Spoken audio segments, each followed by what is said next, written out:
good wife. Once upon a time, there was a wise and good king. He had only one son, a boy named Delibis. Prince Delibis was a clever young man, and the king loved him very much.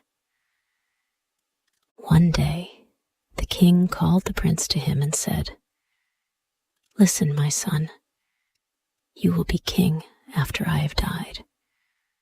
I want you to be a wise ruler, but you will only be wise if you are happy, and you will only be happy if you marry a good and clever woman. So I want you to travel around my kingdom. Look for the best woman you can find and marry her. Then I am sure you will become a good ruler of our kingdom." So Delibis left his father's house, and he began to travel around the kingdom. He went to every town and every village. He met the daughters of rich men and the daughters of poor men, the daughters of nomads and the daughters of hunters. Some of them were beautiful, but they were stupid. Some were wise, but they were ugly. He couldn't find the perfect girl. He spent many years traveling. He didn't look like a prince anymore. His clothes were old and torn. His shoes were broken. One day, the tired prince lay down to rest under a tree. It was the middle of the day, and the sun was high in the sky. His food was finished, and he was very hungry. He fell asleep. When he woke up, he saw a girl. She was looking after her father's sheep. Delibis looked at her. She was the most beautiful girl he had ever seen. He wanted to speak to her, but he couldn't. "What's the matter?" the girl said. "You look hungry. I have only a little bread with me here, and you can have it if you like." She took out some bread and gave it to Delibis. He ate it hungrily. "Thank you," he said. The girl started to walk away. Delibis wanted her to stay. "Have you seen my camel?" he said. "No," the girl said. "I haven't seen a camel, but a blind one has passed this way." "Really?" said the prince. "And this camel had no tail?" "How do you know?" asked the prince. "And there is a wound on its right side," the girl said. The prince was very surprised. "You haven't seen this camel," he said, "but you have described it perfectly. How did you do it?" "Oh, it was easy," the girl said. "Look at this bush. A camel has been eating the leaves, but it has only eaten from one side of it. This probably means that it's blind in one eye. And do you see this camel dung? It's all together in one pile. But camels move their tails when they drop their dung. When a camel has a tail, the dung falls in different places." "But what about the wound on the camel's right side?" asked Delibis. "How did you know about that?"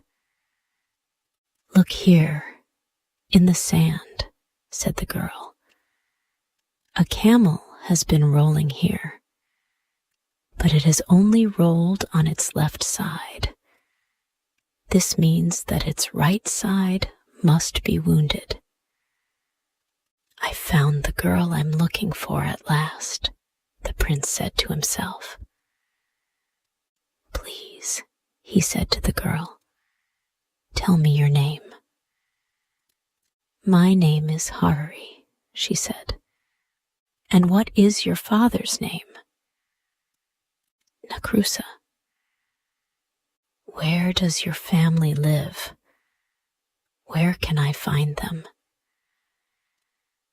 "Down there," said Hariri, and she pointed to the village in the distance. "I'll come back very soon," the prince said, "and speak to your family.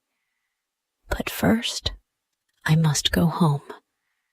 I must tell my father. I found the girl I want to marry." Delibis hurried back to his father's house. "Father," he said, "I've found her. She's the wisest and most beautiful girl in your kingdom." His father smiled.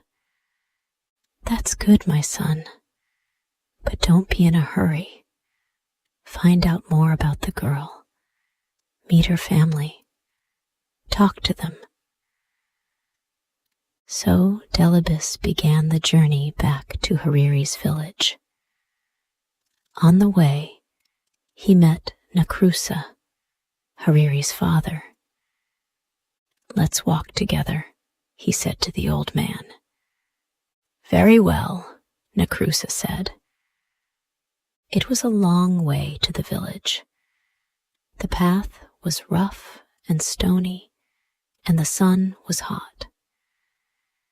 Nakrusa and Delibis walked together, but they didn't speak. At last, Delibis said, "The journey is too long, and we are both tired. Let's make it easier. Why don't you carry me? Or, if you like, I will carry you. Then the time will pass more quickly." Nakrusa looked at Delibis, but he didn't say anything. "What a crazy idea," he thought. "What a stupid young man." They walked on and on, but they still didn't speak. After a while, they passed some young men. They were looking after a herd of 100 cows. "Old man," said the prince, "who do these cows belong to?" "They belong to my cousin," said Nakrusa. "He's a very rich man." "Rich?" The prince laughed. "No, he must be poor. I'm sure he's a poor man. I'm sorry for him." Nakrusa shook his head. "What a strange young man," he thought. "He's sorry for a man who has 100 cows." A little later, they passed another herd of cattle. There were 10 cows and 1 bull. "Whose cattle are these?" Delibis asked. "Oh, they belong to my neighbor," said Nakrusa. "He's only a poor man."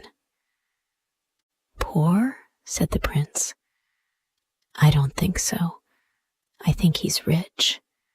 Yes, he's certainly a rich man." "This young man is crazy," Nakrusa thought. They walked on and on over the hills until they came to a valley. There was a field of wheat in the valley. It was already yellow and ready for the harvest. "Is this wheat free, so that travelers can eat it?" asked Delibis. "Free?" said Nakrusa. "What do you mean, free? Of course it isn't free. It belongs to the farmer." "I don't understand this boy at all," he said to himself. The sun was going down now. It was nearly evening. At last they could see the village in the distance. Some people were coming out of the village. They were carrying the body of a dead man. They were taking him to the cemetery. Who has died? Delibis asked Necrusa. Who was this man? He was a good old man, Necrusa answered. I knew him well. And will his name be buried with him? Asked Delibis. Or will his name live on? How stupid, Necrusa thought. The poor man is dead. Of course his name dies with him. It won't be used again. He said nothing. He walked on towards his house, and Delibis followed him. The prince and Necrusa came to Necrusa's hut.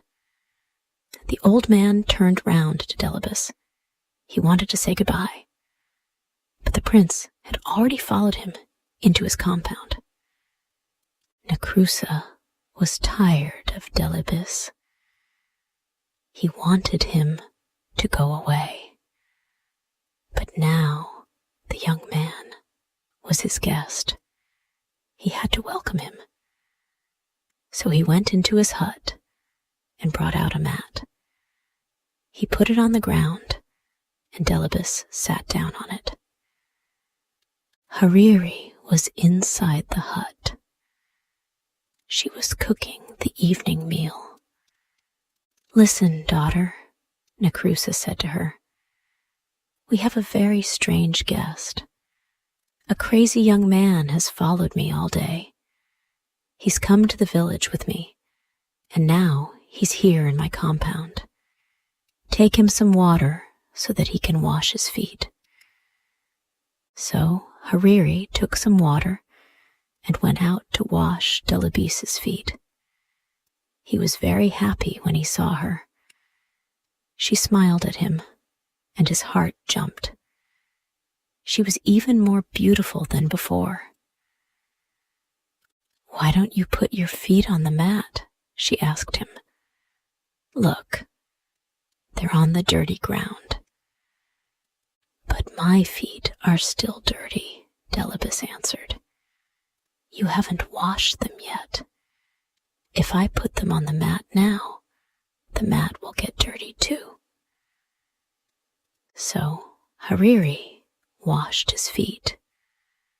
When they were clean, he put them on the mat. Hariri went back into the hut to find her father. This young man isn't crazy at all, she said. Oh, yes, he is, said Necrusa. Do you know what he said to me on the road? Let's make the journey easier, he said. Why don't you carry me? Or, if you like, I'll carry you. Wasn't that stupid? How can I, an old man, carry a big young man like him? But father, Hariri said, you don't understand. He meant that the journey was long and boring. He wanted to make it interesting. When he said, why don't you carry me? He meant, why don't you tell me a story? And when he said, or if you like, I'll carry you, he meant, or if you like, I'll tell you a story. In that way, you could help each other along the road. Well, anyway, said Necrusa, that wasn't the only thing.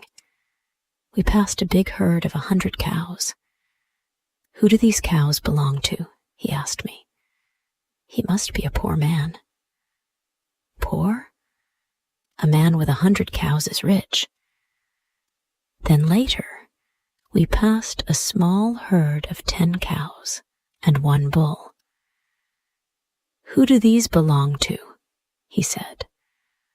Oh, he must be a rich man. Now, isn't that crazy? No, father, Hariri said. He's right. The man with 100 cows is rich now, but he won't be rich for long. If he doesn't have a bull, his cows will never give birth to calves. After a while, they will all die, and he'll be poor again. But the man who has a bull as well as 10 cows will soon be rich. His cows will all have calves. He'll have more and more cattle every year. You haven't heard it all, Necrusa said. We passed a field of wheat. Is this wheat free so that travelers can eat it? The stupid boy asked me. Free? I said.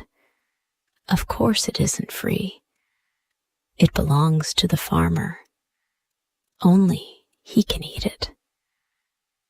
But father, said Hariri, who is the farmer? Is he a generous man? Does he give food to the guests and travelers who come to his hut? Yes, said Necrusa. I know the man. He's a good man.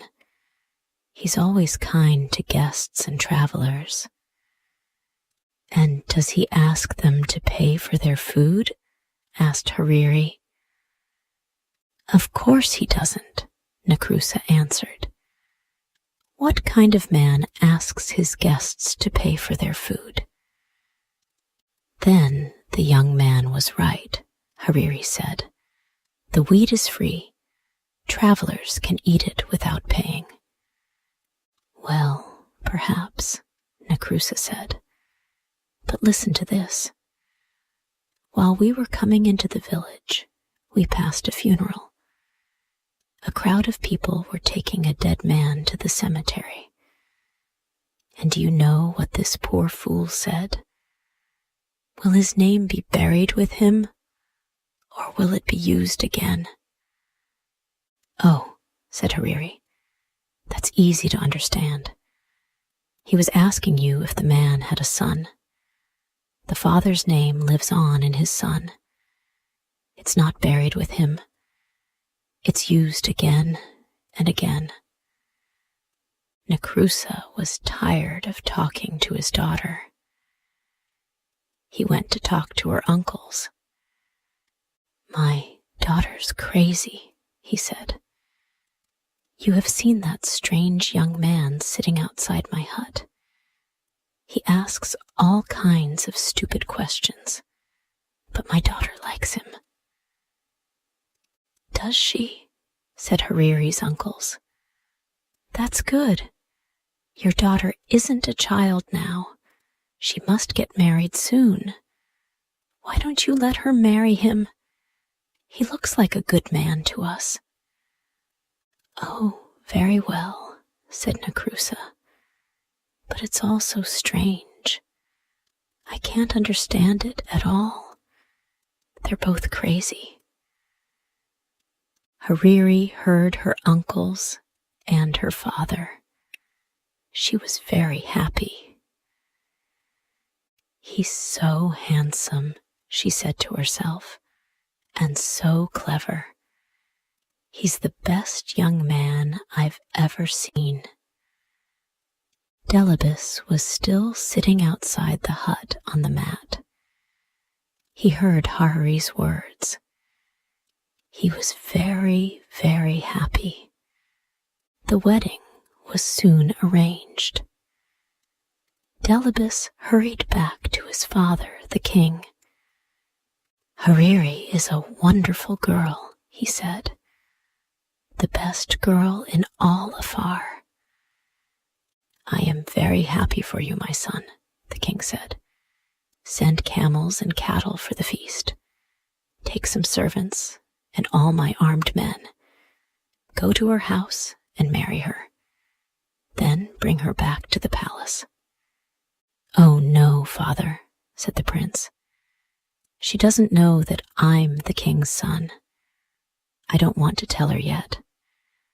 I won't take any armed men with me. When I go to her house, I'll take only one servant. She'll think I'm a poor man.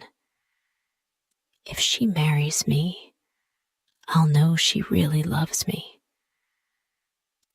The king smiled. "Very well, my son," he said.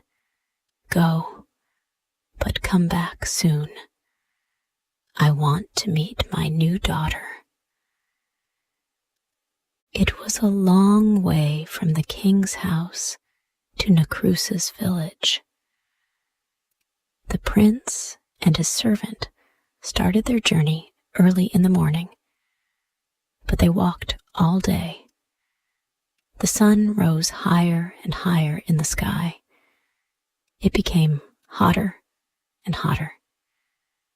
"I'm very hot and very, very thirsty," Delibis said. "I must have a drink." "That's all right, sir," the servant said. "Look, we're coming to a water hole. You'll find some water there." They came to the water hole, and Delibis looked down into it. The hole was deep. The water was a long way down. "Climb down and fill my water bottle," Delibis said to his servant. "Oh no, sir, I can't do that," the servant said. "I don't want to fall and break my neck." So Delibis climbed into the water hole himself. He drank the cool, clean water and filled his bottle. Then he looked up at his servant. "Pull me up," he shouted, but the servant laughed at him. "Pull you up?" he said. "Why, you fool, I'm going to be the master now." He picked up a big stone and lifted it above his head. "He's going to throw it down and kill me," thought Delibis. "Wait a minute," he shouted. "Don't kill me. You'll never escape. Someone will soon find my body. They'll tell my father, and he'll send his men to kill you. I've got a better idea." The servant put the stone down. "What do you mean, a better idea?" he said. "We'll change our clothes," said Delibis. "You take my clothes and I'll take yours. You can be the master and I'll be the servant." The servant laughed. "That's a stupid idea," he said. "If I pull you out of the water hole, you'll kill me. I know you will." "I won't kill you, I promise," said the prince. "And I won't tell anyone that you're my servant." The servant picked up the stone again. "I don't believe you," he said. "Get ready to die." "Very well," the prince said. "But don't you want to marry the most beautiful girl in Afar? How will you find her father's house? Only I know the way." The servant thought for a moment. "Do you really promise?" he said. "You won't kill me? You'll be my servant, and I'll be your master?" "Yes," answered Delibis. "You know me. I always keep my promises." "All right," the servant said, and he pulled Delibis out of the water hole. They changed their clothes. The prince took the servant's, and the servant took the prince's. Then they walked on along the road. At last they came to Nacrusa's village. Everything was ready for the wedding. The women were cooking a wonderful feast. Guests were arriving. People were singing and dancing. Hariri couldn't wait to see the face of her dear Delibis. She looked out of her hut, but there was the servant, dressed in Delibis's clothes. "This man isn't my husband," she said. "I've never seen him before." "Don't be a fool," her father said. "Look at his clothes, his dagger, and his shoes. He was wearing them when he came here before." "But my husband is a clever man," said Hariri. "This man looks like a fool. Let me ask him some questions." "Oh, very well," Nakrusa said. "But be quick. The guests are waiting.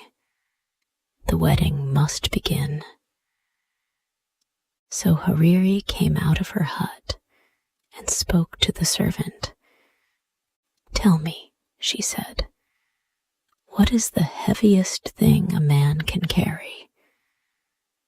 The servant frowned. "The heaviest thing?" he said. Let me think. A camel's heavy. No, a fallen tree is heavy. Ah, I know. A grinding stone. Yes, a grinding stone is the heaviest thing." Hariri looked behind the servant. "Who is that man standing under the tree?" she wondered. "Here's my next question," she said. "What is the sweetest food in the world?" "The sweetest food," the servant said. "The sweetest food. Yes, I know the answer. The sweetest food is honey." Hariri was watching the man under the tree. He was coming towards her now. "I have one more question," she said to the servant. "What is the most beautiful smell in the world?" The servant shook his head. "What a stupid question," he said. "Flowers have the sweetest smell. Everyone knows that." Delibis was standing behind his servant now. He smiled at Hariri. "This man says he's my husband," said Hariri. "But he's a fool. His answers are stupid." Nakrusa was very angry. "Daughter," he said, "what are you saying? Look, the wedding guests are here. The feast is ready. Take this man. He is your husband." "Please, father," Hariri said. "I can't marry a fool. Let me talk to his servant." She looked at Delibis. "Did you hear my questions?" she asked him. "Yes," said Delibis, "and here are my answers. Your first question was, what is the heaviest thing a man can carry? My answer is a promise. A promise is a very, very heavy thing. For me, just now, it's the heaviest thing in the world." "Next," you asked, "what is the sweetest food?" I know the answer to that question. I was alone once in the desert. I had no food. I nearly died of hunger. Then I met a girl. She gave me a piece of dry bread. It was the sweetest food in the world because I was so hungry. Your third question was this: what is the most beautiful smell? I can answer that one too. It is the smell of the skin on the neck of your baby son. I don't have a son yet, but one day, God willing, he will give me a wife. And one day, God willing, she will give me a son. Hariri laughed and clapped her hands. "Did you hear that, father?" she said. "This man is my husband. But he's only a servant, Nakrusa said. I'm tired of all this nonsense, Hariri. I'm your father. You must obey me. Marry the master, not the servant. Hariri went and stood beside Delibis. Master or servant, this is the man I will marry, she said. The servant was frightened when he heard this. He fell down on his knees. Oh, please, please forgive me, he said to Delibis. I was a fool. Don't tell the king, your father. The king? Your father is the king? Nakrusa said to Delibis. My dear boy, this is wonderful. Hariri, my child, you are right, of course. This is the right man for you. I always knew you were a clever girl. You're going to marry a prince. Where are the singers? Is the food ready? Let the marriage begin.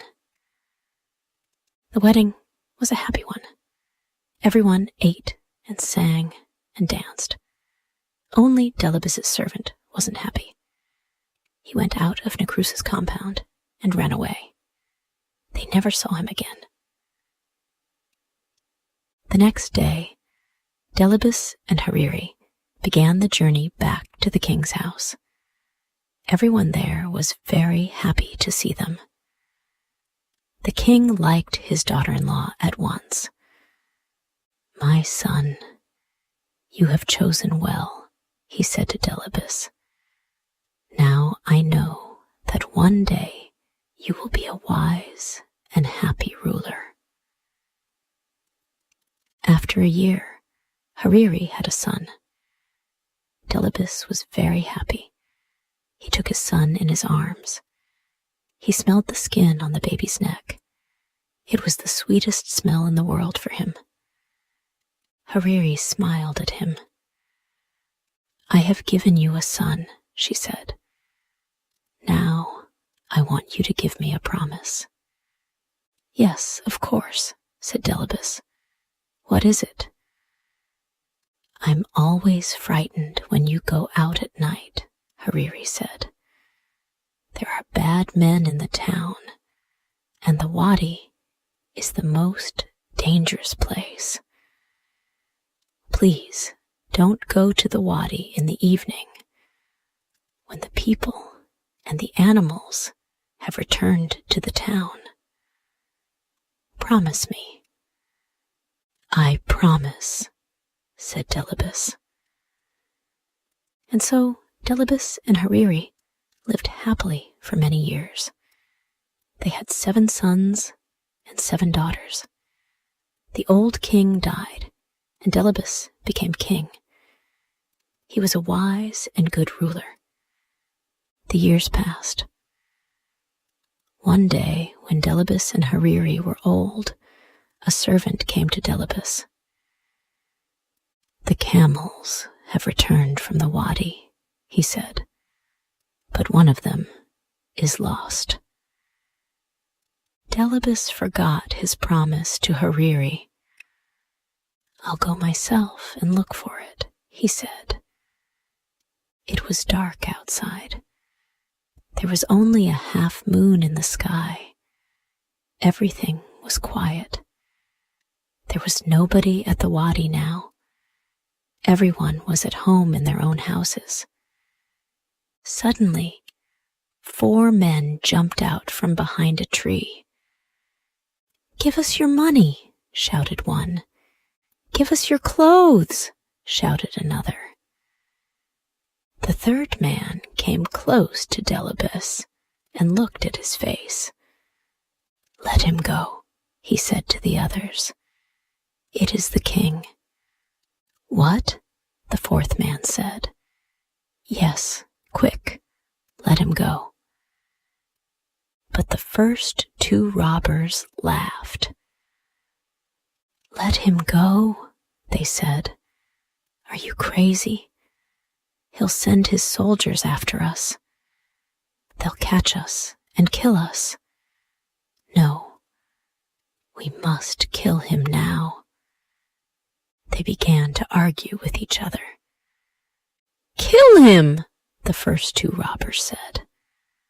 Let him go, said the others. The first two robbers were the strongest. We must kill you, they said to the king. We want to save our own lives. Give me one last wish before I die, the king said. Very well, said the robbers. What is it? Go to my house, Delibis asked them. Tell my wife that you saw me near the wadi. Say to her, there's a black cow in my herd of cattle. Its horns are too long. It will put out the eyes of the other cows. Take it out of the herd. Is that all? Asked the third robber. No, answered the king. Tell her this. There's a black mat on the roof of my house. Take it away. Put a white mat there in its place. Is there anything else? Said the fourth robber. Yes, Delibis answered. I have 4 camels. Tell my wife to keep 2 of them, but tell her to let 2 of them go. Have you finished now? The first robber said. Yes, said Delibis. Then you must die, the first robber said. And so the robbers killed Delibis.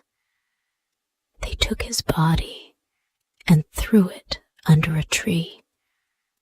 Come on, the first 2 robbers said. We must run away. No, said the third and fourth robbers.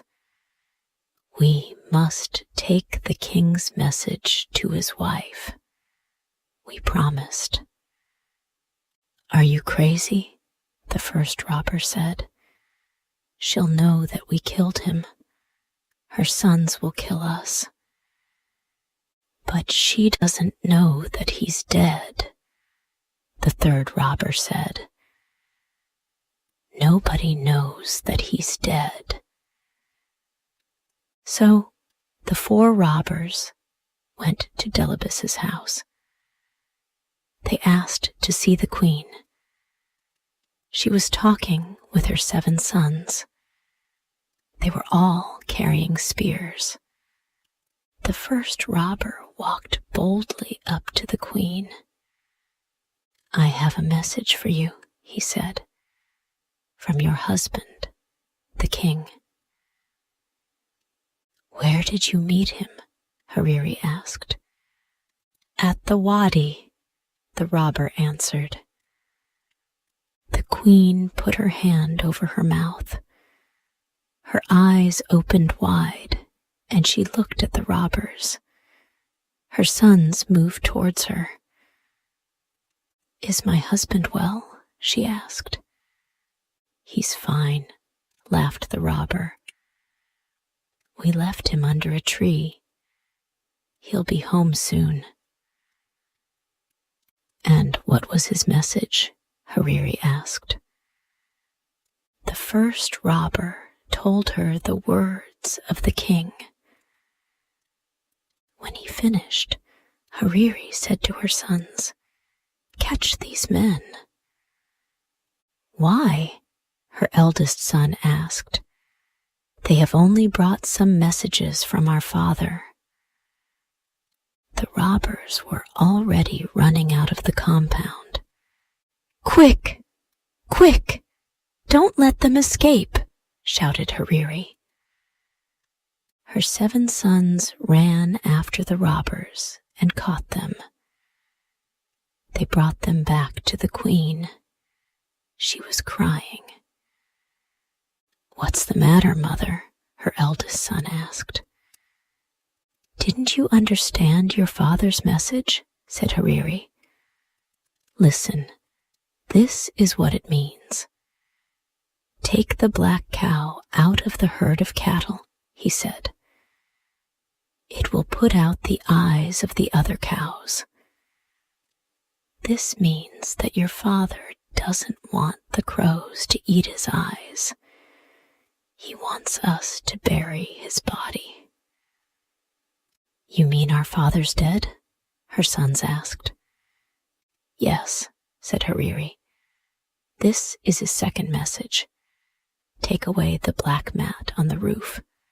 Put a white one there. He is dead, and he wants me to put white clothes on for him.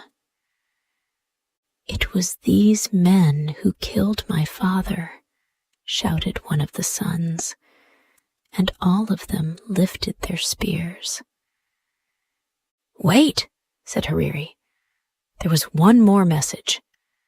Keep 2 of my camels, your father said, but let 2 of them go. This means that 2 of these men killed him, but 2 tried to save his life. The robbers fell down onto the ground.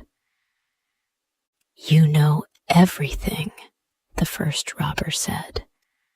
You're right. It was my friend and I who killed the king.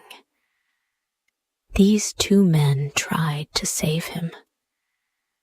Kill the murderers, shouted the brothers. And they killed the first 2 robbers with their spears and daggers. Then the 3rd and 4th robbers took Hariri and her sons to the wadi. They found the body of Delibis and brought him home. Hariri put on white clothes, and her sons buried their father. He was a great king, all the people said. Why? Because he was married to a good and clever woman.